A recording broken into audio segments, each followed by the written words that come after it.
किलम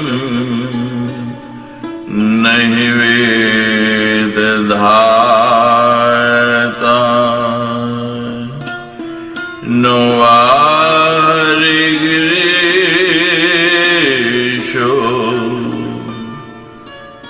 नहीं चे अपि अनंत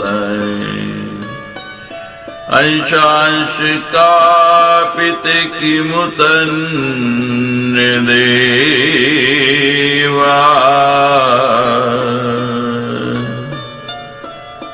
तस्यै नमोऽस्तु सततं जगदम्बिकाय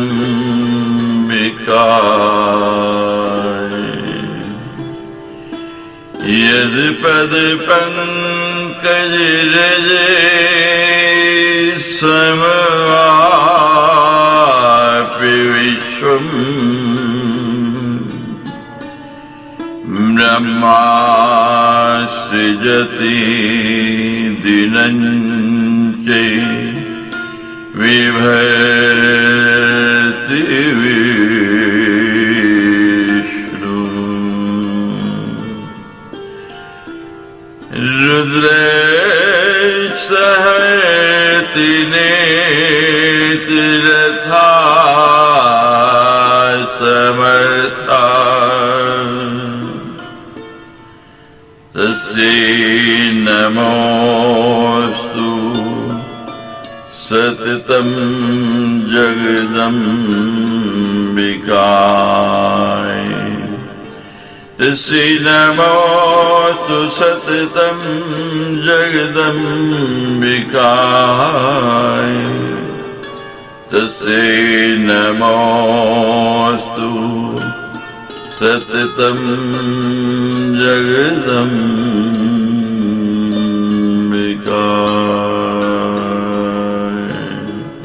एकादश अध्याय।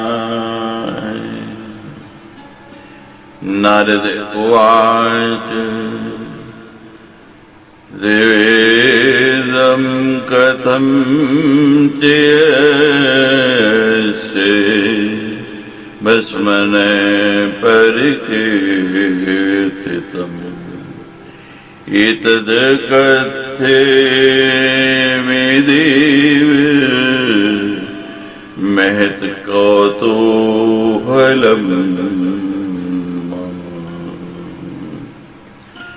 नारद जी बोले, हे देव, यह भस्म 3 प्रकार का कैसे कहा गया है, ये मुझे आप बताइए, क्योंकि इस विषय में मुझे बहुत कौतूहल होता है। श्री नारायण उवाच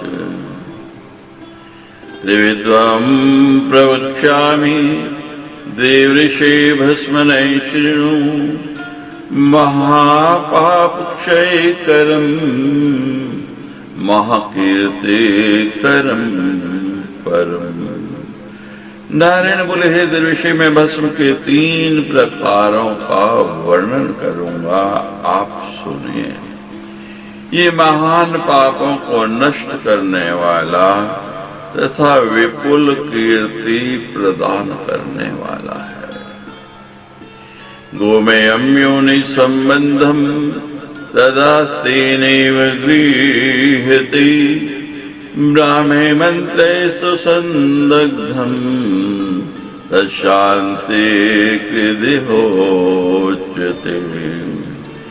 सावधानस्तु गृहान्नरो वेगोमेयं तु यत् अंतरिक्षे गहीत्वा तत्संगेन दहेदतः पौष्टिमं तत्समाख्यातं कामदं च ततः शृणु प्रासादिं दहेदेत यतद् कामदं भस्म कीर्तितम्।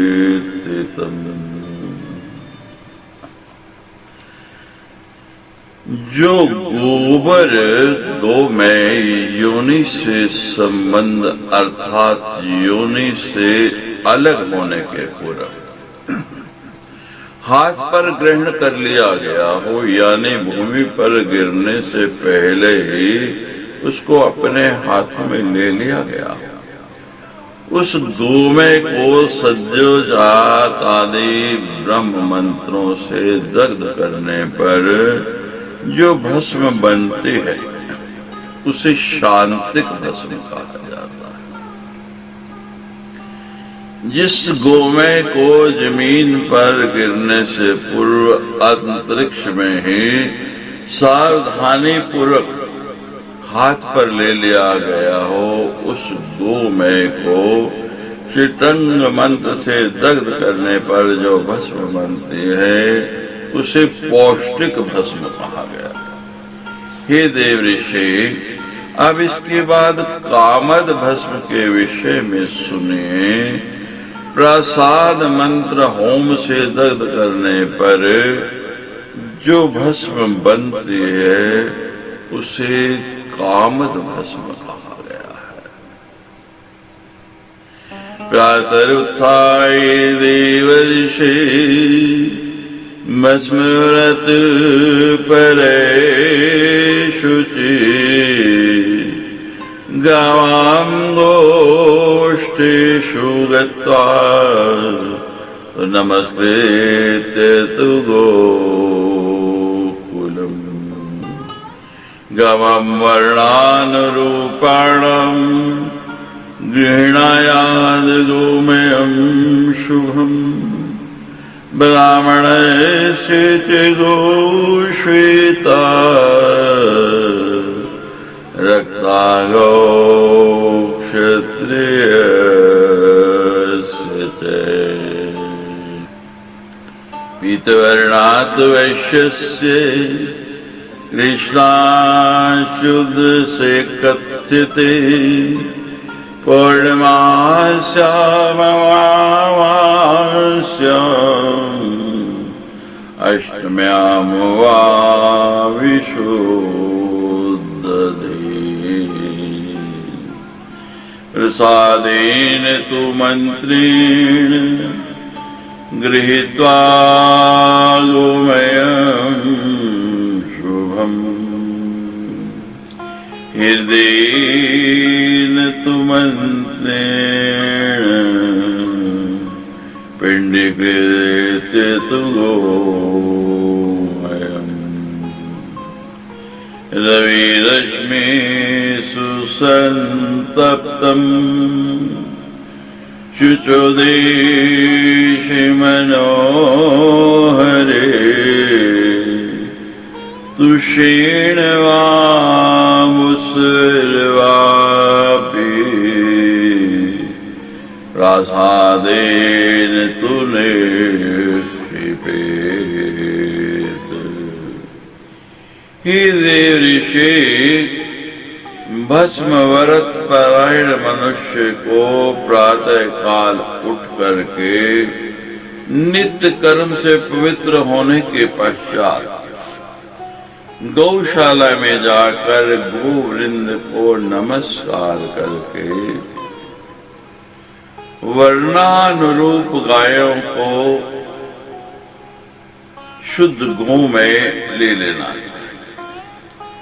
ब्राह्मण के लिए श्वेत, क्षत्रिय के लिए लाल, वैश्य के लिए पीले तथा शूद्र के लिए काले रंग की जो गाय है वो सबसे श्रेयस्कर कही गई है। विशुद्ध बुद्धि वाले व्यक्ति को पूर्णिमा, अमावस्या अथवा अष्टमी को प्रसाद होम मंत्र से शुद्ध गो में उठाकर हृदय मंत्र नमः से उस गोमय को पिंड के आकार का बना लेना चाहिए और वो पिंड बना लेने के अनंतर पुनः उस पिंड को सूर्य की किरणों में भली भांति सुखाकर उसे धान की भूसी या गेहूं आदि के भूसे से वेष्टित करके प्रासाद मंत्र का उच्चारण करते हुए किसी सुंदर अथवा पवित्र स्थान पर रख देना चाहिए। अरण्ये उद्भवगनिवा श्रोतिगार जंतुआ तदग्नो विनयसेतम जय शिव बीजेन मंत्रतय गृह्यादत्तद्राग्नि कुण्डा भस्म विचक्षिणे नवपात्रं समादाय प्रासादेन्तु निक्षिपेत्।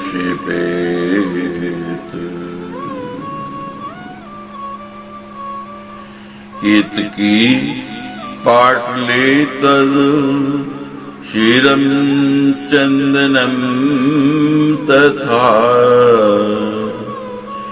नाना सुगंधि द्रव्याणि काश्मीर प्रभृतानि च निक्षेप तत्र पात्रेतु सद्योन्मन्त्रेण शुद्धधि स्नानं पुरा कृत्वा भस्मशनानमते परम्। तत्पश्चात अरणि से उत्पन्न अग्नि अच्छा वैदिक ब्राह्मण के घर की अग्नि लाकर शिव बीज से मंत्र से उस पिंड को अग्नि में डाल देना चाहिए।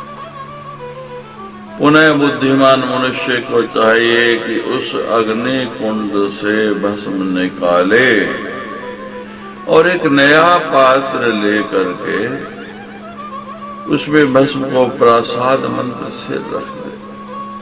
तत्पश्चात विशुद्ध बुद्धि वाले व्यक्ति को केवड़ा, गुलाब, खस, चंदन और केसर आदि विविध प्रकार के सुगंधित द्रव्यों का सद्योजात मंत्र से उस पात्र में स्थित भस्म में मिला लेना चाहिए। पीले जन स्नान करके उसके बाद ही भस्म स्नान करना चाहिए। जल स्नानेत शक्तश्चे विश्व स्नानं समाचरेत् प्राक्षाल्यपादो हस्तो च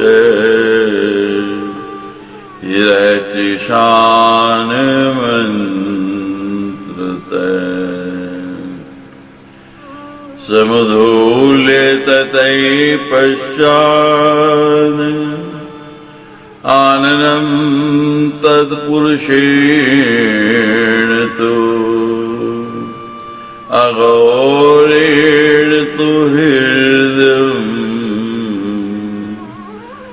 नाभिवामेन तत्परम्। सद्योन्मन्त्रेण सर्वाङ्गं समुधूल्य विचक्षिणे उर्वस्त्रं परित्यज्य शुद्धवस्त्रं प्रतिगृह्रेत्।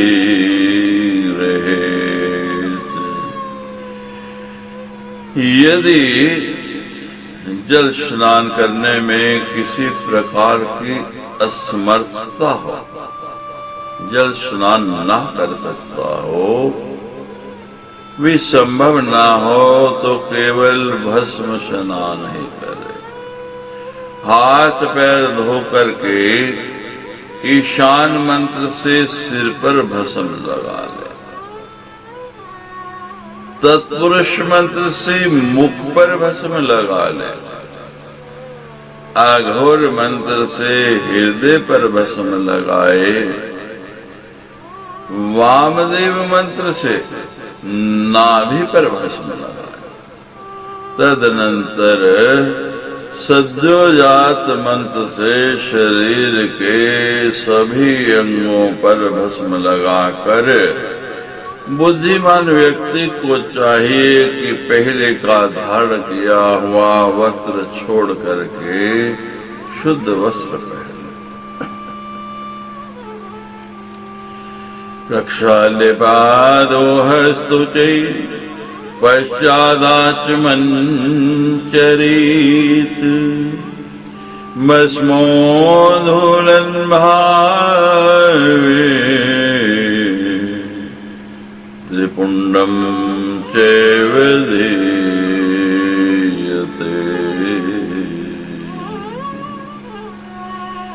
उसके बाद हाथ पैर धो करके आचमन करना चाहिए। और यदि पूरे शरीर पर भस्म नहीं लगा सके, पूरे शरीर के ऊपर भस्म लगाना संभव ना भी हो, तो भी केवल त्रिपुंड ही धारण कर लेने का भी विधान है, लेकिन त्रिपुंड अवश्य लगाए।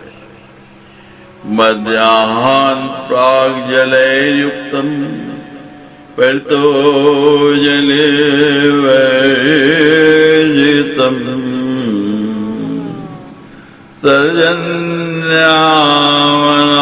तर्जन्यामनामिका मध्ये त्रिपुंडम चे समाचरेत।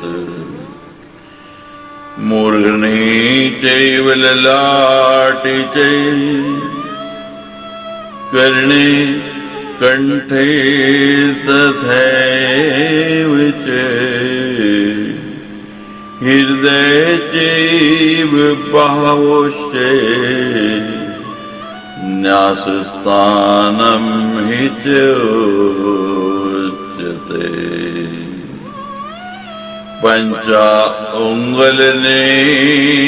पंचांगुलनेसीन मूर्धनि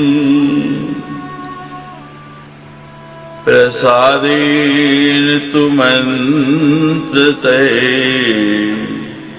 त्रयंगुलिर्विनेसेद भाले शिरोमंत्रेण देशिके। सदेन दक्षिणे कर्णे वामदेवीन वामते अघोरेण तु कंठे च मध्यांगुल्या सप्रच्छेद बुधे।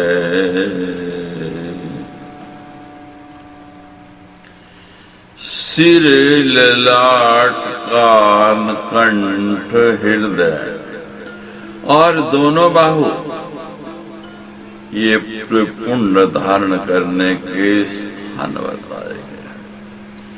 प्रसाद मंत्र का उच्चारण करते हुए पांचों उंगलियों से सिर पर त्रिपुंड धारण करना चाहिए। साधक को चाहिए कि 3 उंगलियां तर्जनी, मध्यमा तथा अनामिका, तर्जनी, मध्यमा और अनामिका, इनसे शिरो मंत्र स्वाहा इसकी द्वारा ललाट पर त्रिपुंड लगाए। साधक को सद्याजात मंत्र से दाहिने कान पर वामदेव मंत्र से बाएं कान पर तथा अघोर मंत्र से, अघोर मंत्र के द्वारा कंठ पर, मध्यमा उंगली के द्वारा भस्म लगानी चाहिए। हृदयम हृदयेन त्रिभुर्विंगलेभिः स्पृशेत् विन्यसेद् दक्षिणे बाहो शिखामन्त्रेण देशिके वामबाहो निवेद्यमान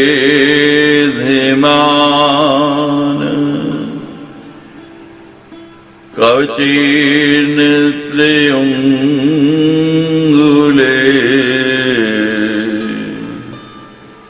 मध्येन संस्पृशेन नाभ्याम् ईशानिति मंत्रते।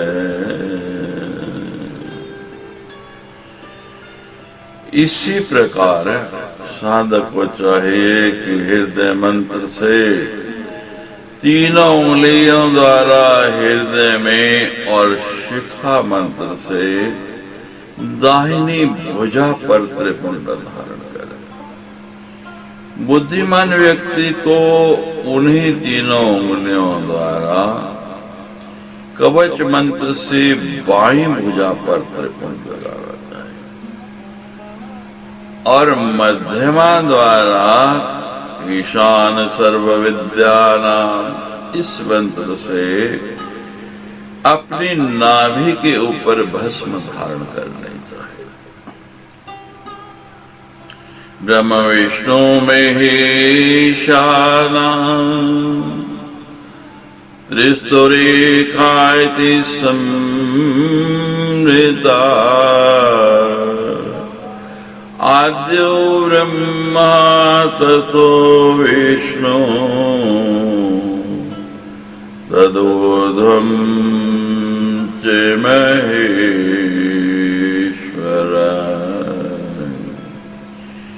ये तीनों रेखाएं, ये तीन लाइनें एक ब्रह्मा, एक विष्णु तथा एक महेश्वर का स्वरूप मानी गई है। त्रिपुंड की पहली रेखा ब्रह्मा, उसके बाद वाली रेखा विष्णु तथा सबसे ऊपर की रेखा जो है वो महेश्वर का स्वरूप है।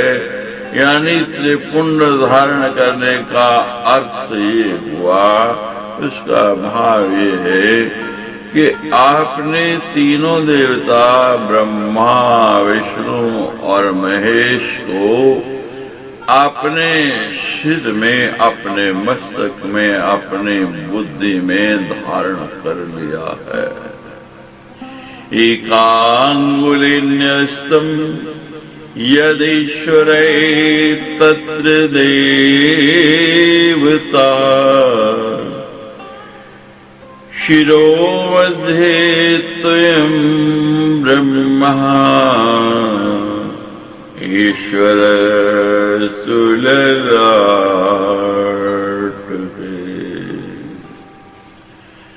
कर्ण्योरश्विनो देवो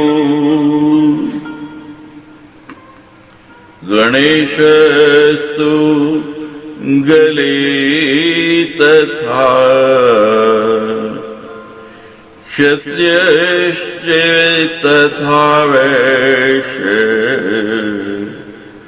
शूद्रश्च उदूलिनं तदेत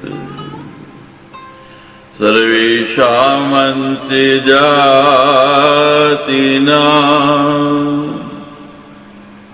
मन्त्रेण रहितं भवेत् मनुष्याणामपि मंत्रम विना भवेत्। एक उंगली मध्यमा से जो भस्म लगाई जाती है उस रेखा के देवता ईश्वर है। सिर में साक्षात ब्रह्मा, ललाट पर ईश्वर, कानों में दोनों अश्विनी कुमार और गले में गणेश विद्यमान है। क्षत्रिय, वैश्य तथा शूद्र के सर्वांग में भस्म नहीं लगाना चाहिए और समस्त अंत्य जातियों को मंत्र का उच्चारण किए बिना ही भस्म धारण करना चाहिए। इसी प्रकार जो दीक्षा रहित मनुष्य हैं, जिन्होंने किसी सद्गुरु से अभी तक दीक्षा नहीं ली है, उन दीक्षा रहित मनुष्यों को भी मंत्र के बिना ही भस्म लगाने चाहिए। इति श्रीमद्देवी भागवती महापुराणे अष्टादशसहस्राम संहितायां एकादश स्कन्धे त्रिविध भस्मात्म्य वर्णम नाम एकादशो अध्याय। सच्चे दरबार की जय।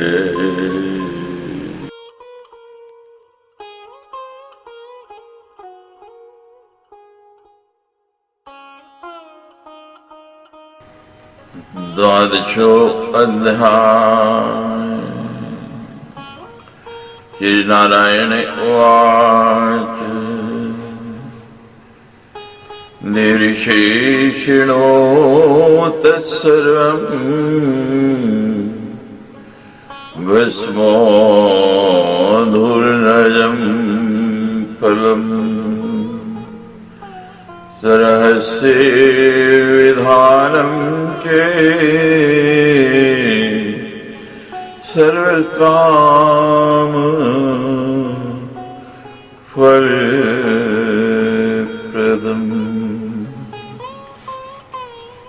श्री नारायण बोले, हे देवऋषि, अब रहस्य तथा विधान के साथ भस्म लगाने से प्राप्त होने वाले समस्त फल के विषय में सुने। ये भस्मोद्धुनल सभी कामनाओं को सफल करने वाला है। कपिलायेष कुत्सच्छं गृहीत्वा गगने पतत् न क्लिनं नेऽपि कठिनं न दुर्गन्धं न चोषितम् उपर्यधै परित्यज्य गृह्णात् पतितं यदि पिण्डीकृत्य शिवगण्यादो तत्क्षिपेन्मूलमन्त्रितम्। कपिला गाय का स्वच्छ गोमय भूमि पर गिरने के पूर्व ही हाथों से ग्रहण कर ले। वह न गीला हो, न कठोर हो, न दुर्गंध युक्त हो, न बासी हो। यदि गोबर पृथ्वी पर गिर पड़ा हो तो ऊपर तथा नीचे का भाग छोड़ करके बीच का अंश लेना चाहिए। तत्पश्चात उसे पिंड की आकार का बनाकर मूल मंत्र से अभिमंत्रित करके शिव अग्नि में डाल देना चाहिए। आदाय वायुष साचादे भस्माधाने निक्षेपेत् सुकृते सुदृढे शुद्धे क्षालिते प्रोक्षिते शुभे विनश्ये मंत्री मंत्रेण पात्रे भस्म विनिक्षपेत् तेजसं दारवं चाथ मृण्मयं चैलमेव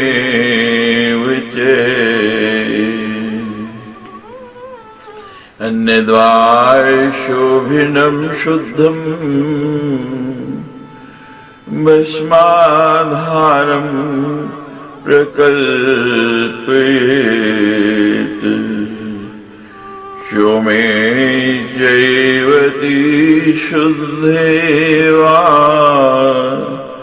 धनवद भस्म निक्षेपेत्।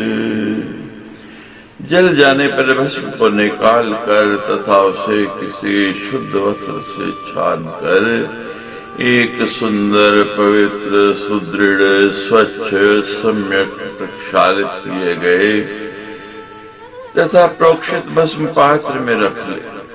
मंत्रवेता को चाहिए कि मूल मंत्र का उच्चारण करके ही भस्म को पात्र में रखे।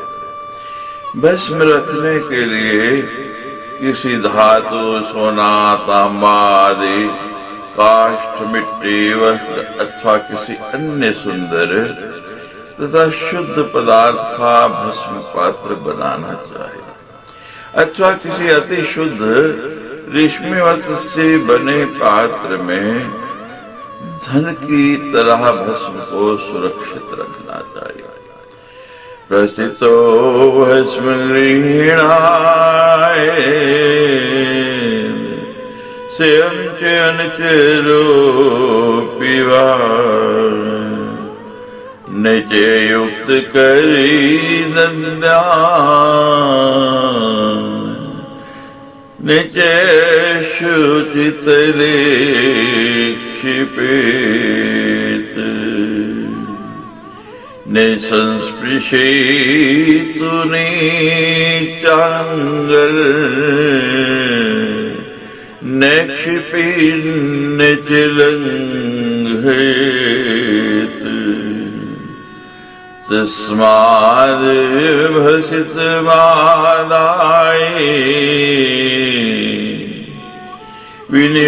विनियुञ्जीत मंत्रितम्।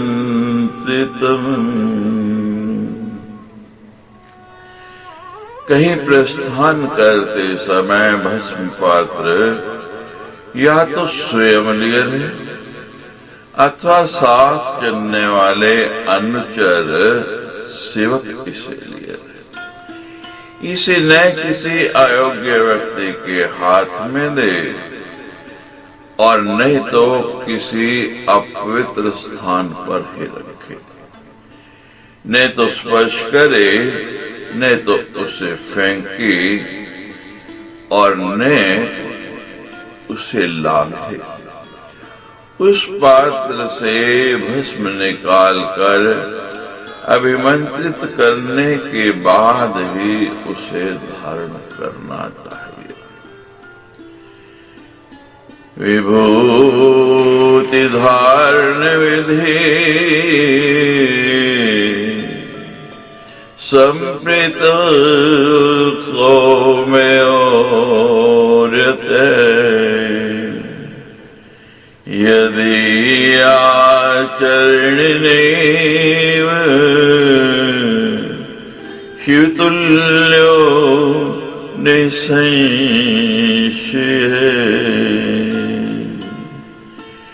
शैवै सम्पादितं भस्म वेदिके शिवसन्निधौ भक्त्या परमया ग्राह्यं प्रार्थित्वा तु पूजेत। विभूति धारण की जो विधि स्मृति ग्रंथों में बताई गई है, मैंने उसी का वर्णन किया है, जिसकी अनुसार आचरण करने से मनुष्य शिव तुल्य हो जाता है, इसमें संदेह नहीं है। भगवान शिव की सन्निधि में वैदिक शिव भक्तों द्वारा बनाए गए भस्म को ही परम श्रद्धा के साथ ग्रहण करना चाहिए और उसे मांग करके उसकी पूजा करनी चाहिए। तंत्रोक्त वर्तमान सिद्धम भस्म तंत्रिक पूजके यत्र कुत्रापि दत्तम चैतद्ग्राह्यं नैव वेदिके शूद्रकपालिकैर्वार्थ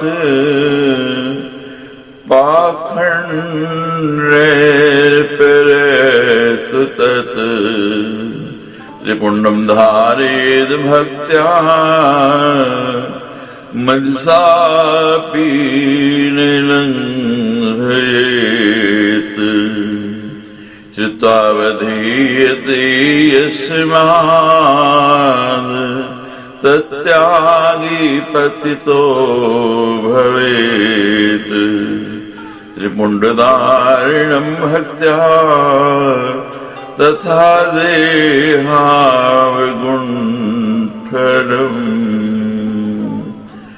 जिजय कुर्याधिमन्त्रेण तत्यागी पतितो भवेत्। उद्धूलिनं त्रिपुण्डं च भक्त्या नैवाचरन्ति।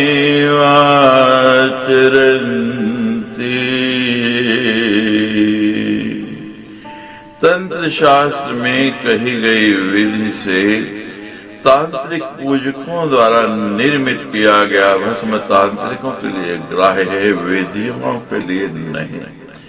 वेदिकों को चाहिए कि वे शूद्रों कपालिकों तथा पाखंडियों द्वारा ग्राह्य तथा जिस किसी को भी दिए जाने वाले भस्म को ग्रहण न करे। सभी को अत्यंत श्रद्धा पूर्वक त्रिपुंड धारण करना चाहिए और मन से भी भस्म का तिरस्कार नहीं करना चाहिए। श्रुति के द्वारा इसका विधान किया गया है, अतः भस्म का त्याग करने वाला पतित हो जाता है। द्विज को भक्ति पूर्वक मंत्रोच्चारण के साथ त्रिपुंड धारण करना चाहिए तथा शरीर पर भस्म का अनुलेपन करना चाहिए। इसका परित्याग करने वाले का पतन हो जाता है। तेषां नास्ति विनिर्मोक्षे संसार जन्म कोटिभिः येन भस्मोक्त मार्गेण धितं न मुनिपङ्ग तस्य विधि मुने जन्म निष्फलं सौकरं यथा येषां वपुर्मनुष्यिणां त्रिपुण्डेन विना स्थितिम् शमशान सदृशं तस्या न प्रेक्ष्यं पुण्यकृज्जने दिग्भस्मरहितं भालं दिग्रगाम शिवालयम्।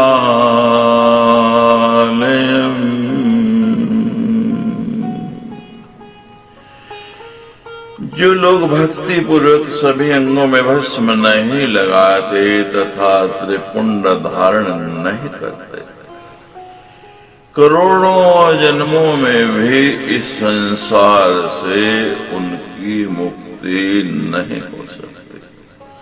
हे मुनिवर, जिस मनुष्य ने विहित मार्ग से भस्म धारण नहीं किया, हे मुने, आप उसके जन्म को सूअर के जन्म की भांति निरर्थक समझे।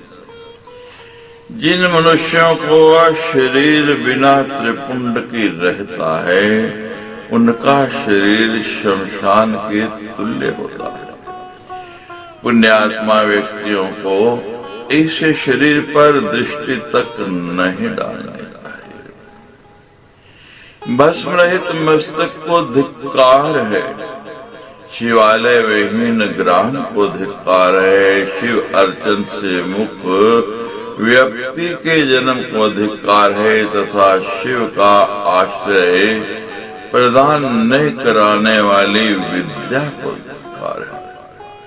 दिग्निशार्चनम जन्म दिग विद्या शिवाश्रयम् त्रिपुंडम ये विनिंदन्ति निंदन्ति शिवमेव ते धारयन्ति च ये भक्त्या धारयन्ति तमेव ते यथा कृष्णानुरहितो भूधरो निविराजते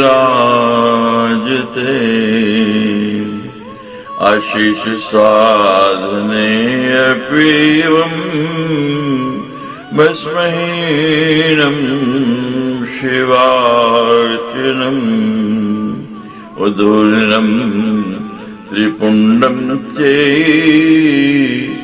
श्रद्धा न चरन्ति।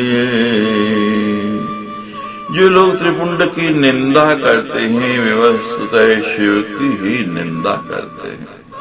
जो लोग भक्ति पूर्वक त्रिपुंड धारण करते हैं वे मानो साक्षात शिव जी को ही धारण करते हैं। जिस तरह अग्निहोत्र किए बिना ब्राह्मण सुशोभित नहीं होता, उसी प्रकार भस्म रहित होकर किया गया शिव अर्चन शोभा नहीं देता, चाहे वह सभी पूजनोपचारों के साथ ही क्यों न किया जाए। ते पूर्वचरितं सर्वं विप्रीतं विवेदपि भस्मनावेद मंत्रेण त्रिपुंडस्य चिदारणम् विना वेदोचिताचारम् समातस्यानर्थकारणम्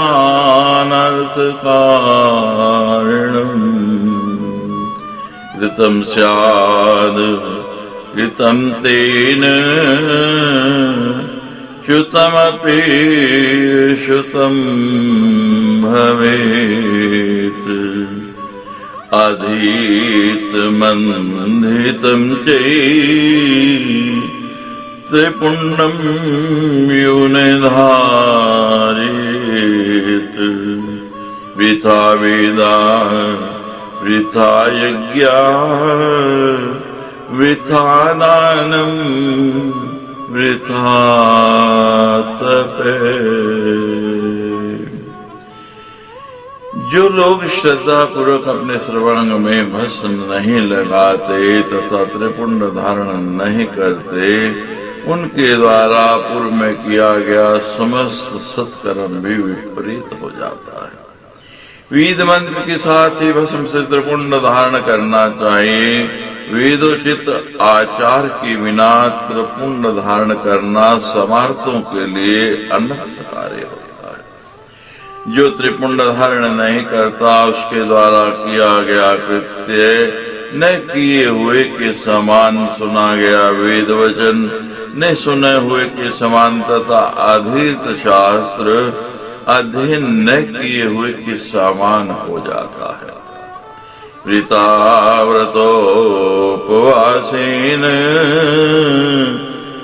त्रिपुंडम यो निधारेत, भस्म धारणकं त्यक्त्वा मुक्तिमेच्छति ये पुमान्, विश्वानेन नित्यत्वं कुरुते आत्मनो हि से, सृष्टा सृष्टि जलीनाः त्रिपुंडस्य च धारणम्।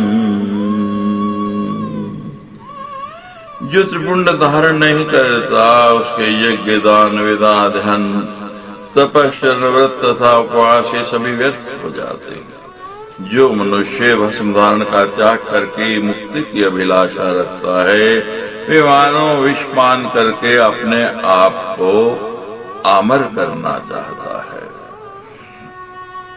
विश्वानेन नित्यत्वं कुरुते आत्मनो हि से, सृष्टा सृष्टि चलीनाः त्रिपुंडस्य च धारणम्, ससर्जं चैललाटिः तिर्यगूर्ध्वं निवर्तुलम्, तिर्यरेखा प्रदर्शन्ति ललाटे सर्वदेहिनाम्।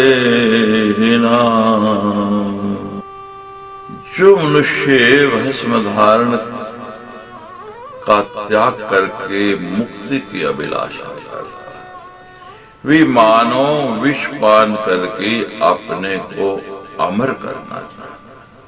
सृष्टि करने में मस्तक की सृष्टि के बहाने ही त्रिपुंड धारण करना बता दिया है। इसीलिए उन्होंने मस्तक को तिरछा तथा ऊंचा बनाया है, गोल नहीं। सभी देहधारियों के ललाट पर तिरछी रेखाएं स्पष्ट रूप से दिखाई पड़ती हैं, फिर भी मूर्ख मनुष्य त्रिपुंड धारण नहीं करते। तथापि मानवा मूर्खा न कुर्वन्ति त्रिपुंडकम्, न तद्ध्यानं न तन्मोक्षम्, न तं ज्ञानं न तत्तपः, विना तिर्यक त्रिपुंडं च विप्रीण्यदुन्निष्ठितम्, वेदाध्यानने शूद्रो नाधिकारी यथा भवेत्, त्रिपुंडधारणेन विना विप्रो नाधिकारी शिवार्चने, प्राङ्मुख चरणो हस्तो प्रक्षाल्यास्मे पूर्ववत्, प्राणानायम्य संकल्पे भस्म स्नानं समाचरेत्, आदाय भाषितं शुद्धम् अग्निहोत्रसमुद्भवम्। ब्राह्मण बिना त्रिपुंड धारण किए जो कुछ भी अनुष्ठान करता है वे नहीं तो ध्यान है, नहीं तो मोक्ष है, नहीं तो ज्ञान है और न तप है। जिस प्रकार शूद्र वेद के अध्ययन का अधिकारी नहीं है, उसी प्रकार बिना त्रिपुंड धारण किए ब्राह्मण शिव की पूजा का अधिकारी नहीं है। पूर्व दिशा की ओर मुख करके पूर्वत हाथ पैर धोकर आचमन करके प्राणायाम करने के अनंतर संकल्प करके भस्म स्नान करना चाहिए। ईशानेन तु मंत्रेण समूर्धने विने क्षपेत तदा आदाय तद्भस्म मुखी च पुरुषेण तु अघोराख्येन हृदय गुहीवामहेन च तद्युजात विधानेन भस्मपादद्वये क्षिपेत सर्वांगं प्रणवेर्नेव मन्त्रोधूलिनं तत एतदाग्नेयकं स्नानं मुदितं परमेश्वरभिः। अग्निहोत्र जन्य शुद्ध भस्म लेकर ईशान मंत्र से अपने मस्तक पर भस्म धारण करना चाहिए। इसके बाद उस भस्म को लेकर के तत्पुरुष मंत्र से मुख पर, अघोर मंत्र से हृदय पर, वामदेव मंत्र से गुहस्थल पर तथा सद्योजात मंत्र से दोनों पैरों पर भस्म लगाना चाहिए। तत्पश्चात प्रणव मंत्र से शरीर के सभी अंगों में भस्म लगाना चाहिए। महर्षियों के द्वारा इसे आग्नेय स्नान कहा गया है। बुद्धिमान व्यक्ति को अपने सभी कर्मों की समृद्धि के लिए यह आग्नेय स्नान सबसे पहले करना चाहिए। सर्वकर्मं समृद्ध्यर्थं कुर्यादादविदं बुधे तत प्रक्षाल्य हस्तादीन उपस्पृश्य यदा विधि त्रिपुण्डं विधिना लिलाटि हृदय गले पंचभिर्ब्रह्मभिर्वापि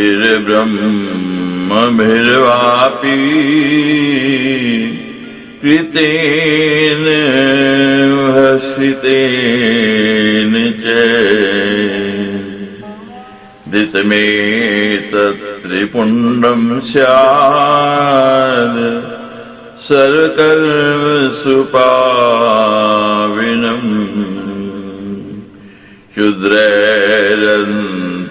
क्षुद्रैरन्त्यजहस्तस्थं न धार्यं भस्म न क्वचित्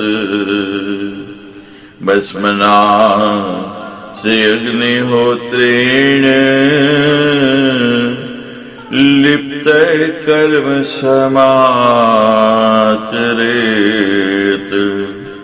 अन्यथा सर्वकर्माणि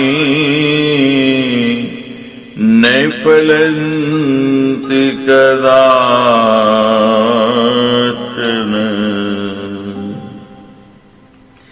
तदनंतर हाथ पैर धोकर यथा विधि आचमन करके विधि पूर्वक सद्याजात आदि पंच ब्रह्म मंत्रों का उच्चारण करके निर्मित भस्म से ललाट, हृदय देश तथा गले में तिरछा त्रिपुंड धारण करे।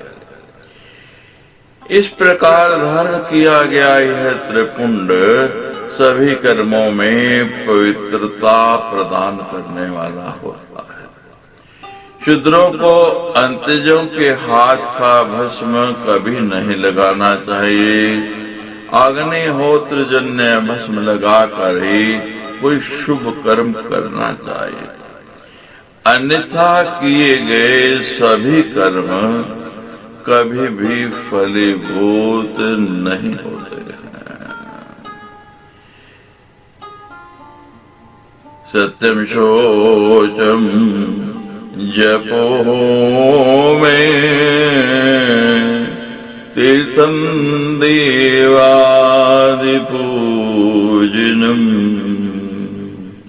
तस्य व्यर्थम् इदं सर्वं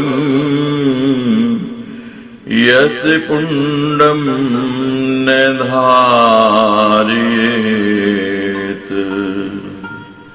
त्रिपुण्ड्रधृगविप्रविरो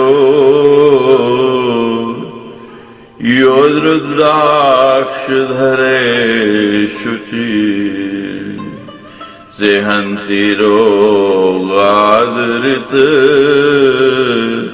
व्याधिदुर्भिक्षतस्करान् समाप्नोति परं ब्रह्म यतो नैवर्तते पुनः। से पंक्ति पावने साधे पूज्यो विप्रे सुरेरपि। जो व्यक्ति त्रिपुंड धारण नहीं करता उसका सत्य, शौच, जप, होम, तीर्थ तथा देव पूजन आदि सब व्यर्थ हो जाता है। जो विप्रश्रेष्ठ शुद्ध मन से त्रिपुंड धारण करता है, रुद्राक्ष पहनता है, वह रोग, पाप, व्याधि, दुर्भिक्ष तथा चोर आदि को विनष्ट कर देता है। वे पर ब्रह्म का सानिध्य प्राप्त कर लेता है, जहां से पुनः लौट करके नहीं आता। वे श्राद्ध में पंक्ति पावन ब्राह्मण माना जाता है तथा ब्राह्मणों और देवताओं द्वारा भी पूजित होता है। श्राद्ध यज्ञ जपे होमे वैश्वदेवी सुरार्चने धृतृपुंड पूतात्मा मृत्युंजयेति मानवे भस्म धारण महात्म्यं भूयोऽपि कथयामि मे।